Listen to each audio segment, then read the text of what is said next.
Empezamos preguntándole y dándole un poco de contexto a nuestros oyentes televidentes. ¿De dónde nace todo este conflicto y este interés por Ucrania? Tengo entendido que es una situación que viene de 8 años atrás, por lo menos, ese interés que tiene Rusia precisamente por este país. Bueno, a ser objetivos, en realidad este es un interés que tiene casi 1000 años, pero vamos a cortar las distancias y ir a lo más reciente. En realidad, desde el 2014, con lo que desde Occidente se llama la anexión de Crimea y desde Rusia la recuperación de Crimea, se van agudizando las tensiones entre Rusia y Ucrania. Se llega a una serie de acuerdos gracias a la mediación del llamado Grupo Normandía, donde participan, además de Rusia y Ucrania, Alemania y Francia, y se firman dos acuerdos, los acuerdos de Minsk I y II, que tendrían que llevar al cese al fuego entre los separatistas rusos que se encuentran en Ucrania y el gobierno de Ucrania, y por otro lado se debería proceder a una serie de reformas políticas que permitieran que estos sectores separatistas pudieran incorporarse a una especie de república federativa en Ucrania y poder tener una participación política. Desde ahí las tensiones han ido y venido, con la llegada del presidente Zelensky al poder, se había reactivado la idea de que los acuerdos de Minsk se iban a cumplir, pero efectivamente han estado paralizados, entonces la situación con Rusia se ha tensionado bastante.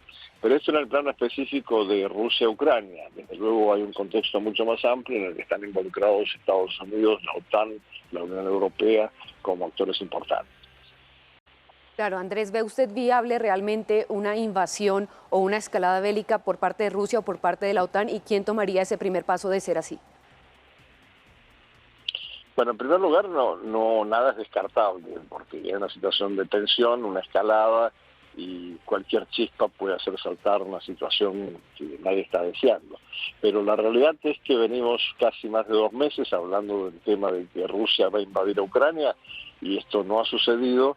Las condiciones militares, según me dicen los especialistas en el tema, se han perdido como para cualquier tipo de invasión, porque está llegando ya el deshielo y hace muy dificultoso el movimiento de tropas, y consecuentemente pareciera que todo era más que nada una posición expresada por el presidente Putin para presionar, para impedir que Ucrania se vinculara a la OTAN y eventualmente pudiera ingresar a ella. Sí, Andrés, usted nos acaba de decir, bueno, puede ser que esto realmente no se concrete, pero pensemos que se llegara a dar esa invasión de Rusia a Ucrania. ¿Qué pasaría en el mundo? Mucha gente se pregunta qué consecuencias podría tener esto fuera de Rusia y de Ucrania. ¿Cuáles serían esos movimientos que se pudieran presentar? Bueno, desde luego tiene repercusiones sobre la situación en Europa, sin la menor duda. Toda la estructura de seguridad de Europa gira en torno todavía a lo que es la OTAN y de alguna manera la contención, el enfrentamiento con Rusia. Este es el primer elemento. El segundo elemento es que, sin embargo, Estados Unidos, en el proceso de conversaciones entre el presidente Biden y el presidente Putin, ha reafirmado reiteradas veces que no está dispuesto a enviar tropas a la región. Entonces esto sería algo que dependería estrictamente de las fuerzas de la OTAN y las fuerzas principalmente de sus miembros europeos.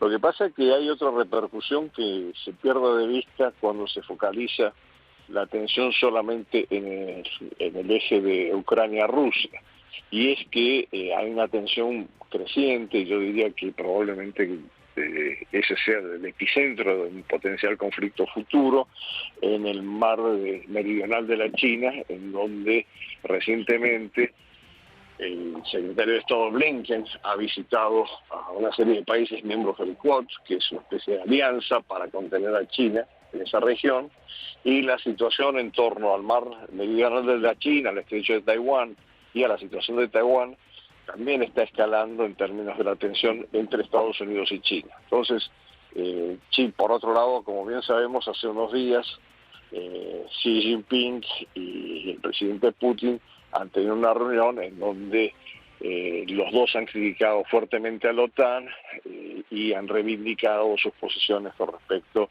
a sus reclamaciones en cuanto a la OTAN por un lado, a Ucrania por otro y a Taiwán. Andrés, hace unos minutos se reunieron los ministros de Economía del G7 y han amenazado y reiterado con implementar sanciones, digamos, contra Rusia, así como lo ha hecho Estados Unidos, y sobre todo en ese tema del gasoducto de Nord Stream 2. Yo le pregunto, esas sanciones, ¿qué tanto efecto tienen? ¿En qué podrían afectar realmente a Rusia? Y en la práctica, ¿a qué se deben o cómo serían esas sanciones?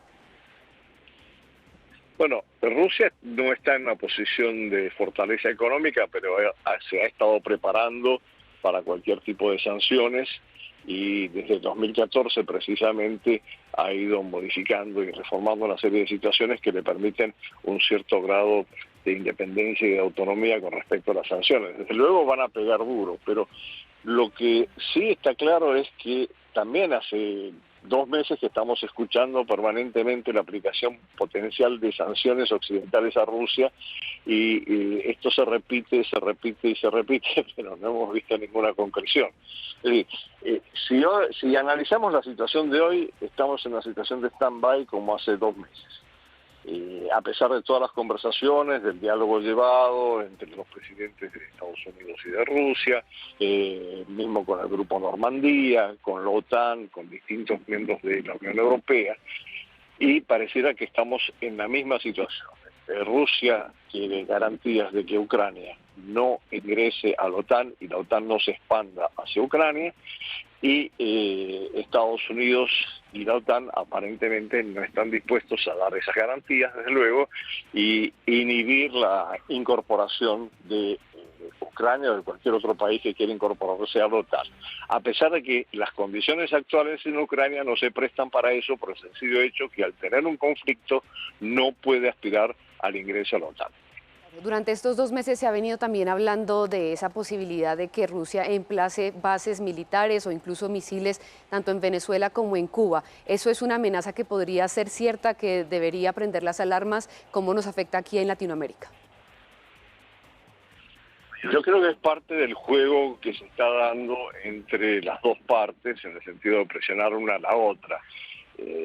Las posibilidades reales de instalar unas bases misilísticas en Cuba o en Venezuela por parte de Rusia son bastante limitadas. Es decir, eso implica todo un proceso de traslado de materiales, de transporte de tropas, en fin, es un proceso extremadamente complicado desde el punto de vista logístico y se hace muy difícil pensar que estaremos como una situación, digamos, de la crisis de los misiles en el 62 en Cuba, que estaban en camino ya los misiles para Cuba cuando se produjo la crisis.